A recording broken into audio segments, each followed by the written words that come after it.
Assalamualaikum warahmatullahi wabarakatuh. Hello everyone, balik lagi sama aku Hikmah Ismidiana Safa, panggil aja Safa. Jadi sesuai dengan judul video hari ini menyangkut tentang skor atau nilai. Jadi kalau misalkan masa ini nih, di masa sekarang kita kalau lihat YouTube tuh banyak banget nih gitu kan ya, vlogger gitu, YouTuber yang memang mereka memberikan tips nih gimana gitu kan kehidupan college gitu kan, college life atau misalkan kehidupan sebagai mahasiswa.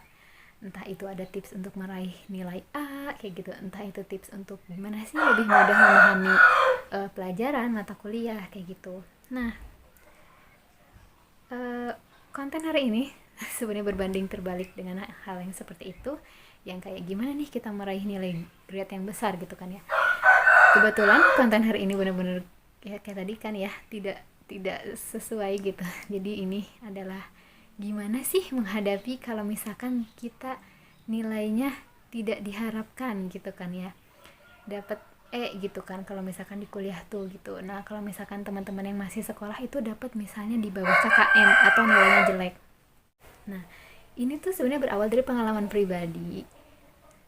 Sebenarnya aku dari SMP, SD, SMP, SMA itu udah biasa sih dapat nilai kecil. Ini banyak banget yang gak percaya dibilang kayak gitu. Aku udah biasa dapat nilai kecil di bawah 5. Jadi kayak menurut aku gitu kan ya, apa yang aku share itu adalah dari pengalaman aku gitu dari SD. Cuma memang orang tuh bilang kayak, ih gak mungkin, mukanya muka suka mikir gitu, jadi kayaknya bagus di akademik. Jujur aja sebenarnya di akademik aku tuh gak terlalu bagus, tapi kayak pas-pasan gitu, sesuai KKM aja. Nah untuk yang bagus itu malah pelajaran kayak bahasa asing dan seni gitu. Jadi tapi orang nggak percaya kalau dibilang kayak gitu, pasti mereka bilangnya nggak mungkin, pasti matematikanya jago, pasti fisikanya jago kayak gitu. Tapi ya nggak apa-apa lah, diaminin aja karena itu mungkin jadi doa gitu kan ya. Nah kebetulan untuk kuliah sekarang ini aku tuh kayak udah nemuin gitu cara gimana belajar jadi kayak yang nyaman gitu kan. Akhirnya dari situ kita bisa dapat skor yang kita inginkan kayak gitu. Nah kebetulan kemarin baru beres UAS dan setelah nilainya keluar ada salah satu mata kuliah yang dimana skor aku itu itu udah ya udahlah gitu ya. Ini memang salah aku sebenarnya. Curhat dikit, jadi ini tuh adalah mata kuliah yang UASnya itu kita dari proyek gitu kan, kita mengerjakan proyek selama berapa bulan ya, 3 bulan kalau nggak salah. Ada proyek ini tuh setengahnya itu dinilai untuk UTS ujian tengah semester, dan setengahnya lagi sampai tuntas itu untuk ujian akhir semester untuk UAS. Jadi malamnya sebelum ujian akhir semester, sebelum UAS mata kuliah itu, aku masih ngerjain proyek itu gitu kan ya di HP karena laptop aku rusak, nggak bisa ngetik, cuma bisa pakai nonton doang. Jadi di situ aku ngerjain kan ya, ngerjain sampai bener-bener pokoknya nih harus beres besok, karena misalnya itu tuh mungkin gak fokus kali ya gitu kan ya, saking pengen cepet beresnya itu gak sengaja itu tuh aku tuh kayak pas ada notifikasi penuh gitu kan ya, HP-nya tuh penyimpanan, aku pilih hapus gitu kan ya, dihapus ininya apa, recycle, and then itu yang aku kerjain ya hilang semua, nggak ada yang ke save. Dan itu tuh udah 3 kali ya, karena pas sebelum UTS juga sempat hilang gitu kan, terus aku progres lagi hilang lagi, dan pas UAS itu bener-bener pas UAS hilang bener-bener hilangnya tuh 80%.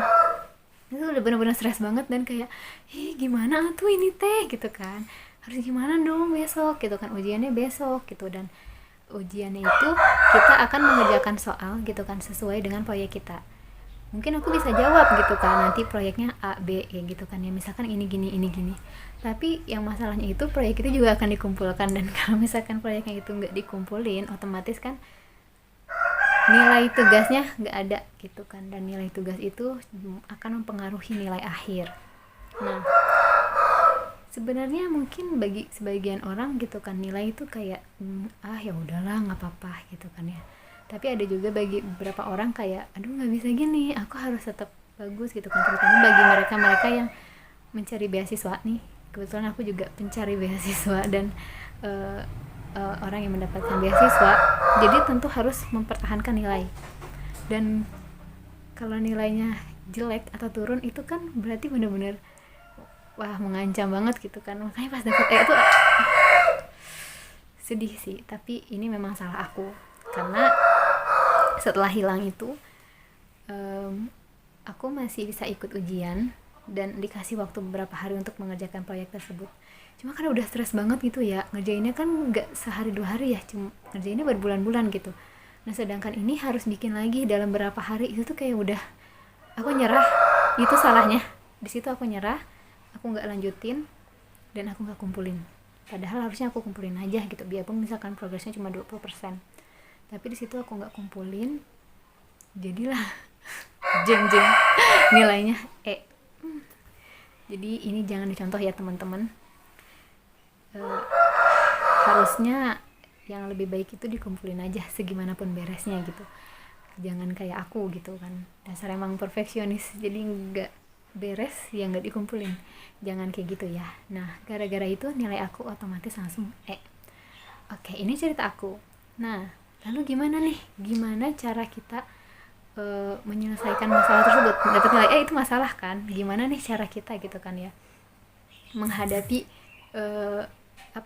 menghadapi situasi tersebut. Kalau misalkan nilai kita kalau misalkan mahasiswa nih ataupun siswa yang di SMP SMA, bagaimana kalau misalkan tiba-tiba nilai kita di bawah KKM jauh gitu, apa yang harus kita lakukan? Nah ini beberapa tips dari aku dan pengalaman aku. Yang pertama, kita hubungi dosen atau guru yang bersangkutan. Jadi kita, kalau misalnya aku nih memang salah gitu kan, kita bisa minta tambahan waktu, kayak pas tadi aku bilang kan akhirnya dikasih tambahan waktu, atau misalnya kita bisa minta remedial. Nah teman-teman juga di sekolah pasti nih tahu lah remedial kan, kita bisa minta remedial.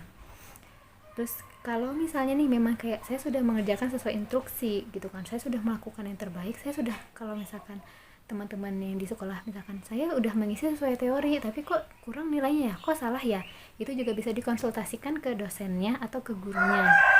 Kenapa? Karena dosen dan guru beliau-beliau juga kan manusia biasa ya, mungkin ada kesalahan. Jadi kalau misalkan kita konfirmasi, kita tanyakan langsung ke dosen atau gurunya, mungkin bisa diperbaiki kalau misalkan memang ada kesalahan teknis di situ ya. Nah, tapi kalau misalnya itu tuh kayak udah final gitu, keputusan akhir, udah tok, gak bisa diubah gitu kan ya. Misalnya enggak, kamu tetap karena begini, ataupun kayak enggak, nilai kamu tetap di bawah KKM karena misalkan kamu salah di sini. Nah kalau udah kayak gitu kan berarti kita udah tahu nih, oh yang kurangnya dari saya tuh apa, oh yang kurangnya dari aku tuh apa, sampai kayak misalkan bisa nilainya segini. Nah kalau misalkan kita udah tahu, lalu selanjutnya langkah apa yang kita ambil? Selanjutnya dari, kalau misalkan dari pandangan aku, itu yang menenangkan diri pasti ya. Kenapa? Karena pasti sih kan ada rasa kayak kecewa, sedih, kesel, bete, marah gitu kan. Nah jadi supaya energi-energi negatif itu tuh bisa mereda gitu kan, kita harus menenangkan diri dulu gitu kan, supaya nantinya nggak negatif, nggak kita juga jadi marah-marah ke orang kayak gitu, atau misalkan kita jadi depresi, jadi stres, sampai jadinya sakit-sakitan terus gitu kan ya. Karena depresi atau stres itu mempengaruhi ke kesehatan gitu kan ya teman-teman. Nah setelah itu kita harus menenangkan diri dengan cara yang menurut kalian itu mempan gitu. Misalnya entah itu baca buku, atau misalkan nonton YouTube, atau mau nonton drakor gitu kan, it's okay. Atau mau ngobrol sama teman gitu kan, curhat, cerita, mau ngobrol sama orang tua. Atau misalkan kalau di kampus aku nih ada layanan konseling gitu kan, kita bisa curhat sama dari BK-nya gitu kan, dari dosen-dosen yang bimbingan konseling. Selanjutnya setelah menenangkan diri, yang pastinya kita harus lakukan ialah build new motivation, atau kayak kita ngebangun motivasi baru lagi nih gitu kan, supaya kita tetap semangat. Kenapa? Karena kalau misalkan kita nih gitu kan ya mahasiswa, berarti kalau udah tok, udah beres ya udah gitu kan. Nah salah satu jalannya itu untuk memperbaiki nilai itu ialah mengulangi di semester depannya lagi. Nah jadi kalau mahasiswa itu, kalau kita nilainya yang kurang di semester 1, maka kita harus ngulang di semester ganjil lagi, yaitu semester 3-nya. Jadi di semester 2-nya kita harus tetap semangat gitu, kita ngebangun motivasi lagi supaya semangat, kita move on, supaya di semester 2 ini nggak ada kejadian yang sama, nggak dapat nilai E lagi kayak gitu. Jadi biar tetap semangat. Nah sedangkan kalau teman-teman yang masih di bangku SMP, SMA nih, kalau misalkan kata gurunya udah gitu kan, nilai kamu memang segini, jadi tetap semangat juga gitu kan, kita tenangin diri, kita move on, kita langsung fokus aja nih ke ujian praktek dan bla bla bla gitu kan. Misalnya ada juga biasanya pekan yang olahraga gitu loh gitu kan ya, jadi kita berbaur sama teman-teman dari kelas lain, kita fokus aja ke situ dulu. Tapi nanti biasanya pas mau akhir nih, mau belum pembagian rapot tapi mau pengisian rapot, itu guru yang bersangkutan akan menghubungi nih buat teman-teman yang ada di bangku sekolah SMP atau SMA. Biasanya gurunya menghubungi, kalau kamu memperbaiki nilai, kerjakan tugas ini, atau kalau kamu memperbaiki nilai, kamu harus melakukan A, B, C, D, E gitu-gitulah pokoknya. Nah di situ teman-teman baru bisa fokus lagi untuk memperbaiki nilai kalian kayak gitu. Nah sedangkan untuk kita yang mahasiswa gitu kan ya, setelah kita fokus di semester ini, maka setelah semester ini berakhir, kita di situ bisa siap-siap untuk menyambut semester depannya lagi, semester baru itu dengan tambahan beban di mana kita harus memperbaiki si nilai E itu. Jadi menurut aku membangun motivasi itu tetap penting gitu kan ya. Dan bukan berarti kita melupakan ya pas awal tadi tuh kayak kita move on, bukan berarti melupakan, tapi kita fokusnya tuh kita kayak kita susun prioritas gitu, prioritasnya mana dulu, karena itu kita ngulangin di semester depan, maka kita harus memprioritaskan semester ini dulu supaya nggak terulang kembali gitu kan nilai E itu kan, kejadian yang tidak mengenakan itu.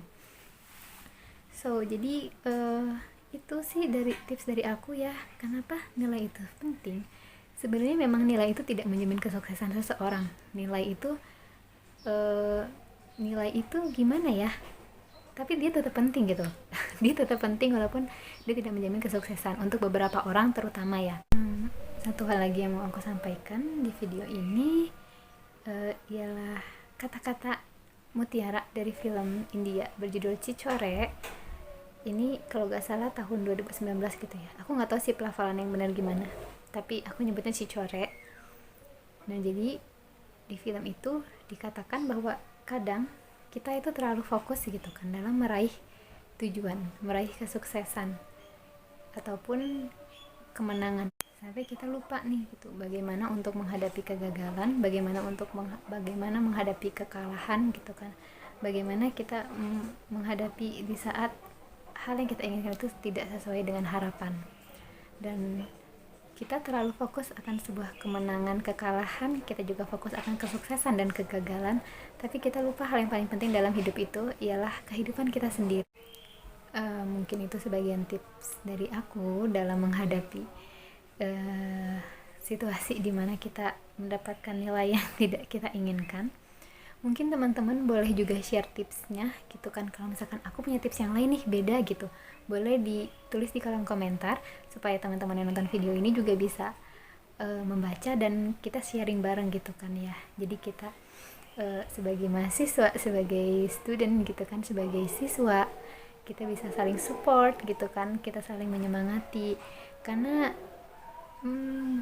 sebenarnya kalau kata Imam Syafi'i, kalau kita tidak tahan gitu kan akan sulitnya menuntut ilmu, maka nanti kita akan merasakan pahitnya kebodohan di suatu hari nanti. Jadi menuntut ilmu itu memang pasti ada suka dukanya.